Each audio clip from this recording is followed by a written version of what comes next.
క్రిస్పీగా బంగాళదుంప వేపుడు రావాలంటే చాలా మందికి ఇష్టం కదా క్రిస్పీగా ఉంటే ఫ్రై. నేను చెప్పిన విధంగా చేయండి, చాలా క్రిస్పీగా వస్తుంది. పిల్లలు చాలా ఇష్టంగా కూడా తింటారు.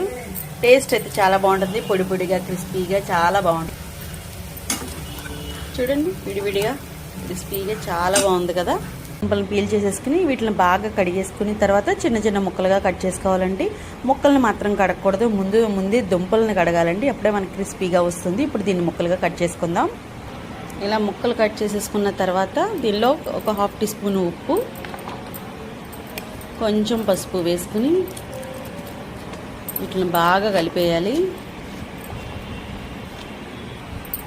కలిపేసిన తర్వాత ఒక 15 నిమిషాలు, ఒక 15-20 నిమిషాలైనా మీరు మూత పెట్టి పక్కన పెట్టేసుకోండి. ఇది ఉప్పు పసుపు వేయడం వల్ల కలర్ మారవండి, నల్లబడవు, బాగానే ఉంటాయి. తర్వాత ఒక 20 నిమిషాల తర్వాత ఫ్రై చేసుకుందాం. ప్యాన్ పెట్టి ఆయిల్ వేసి వేడి చేసి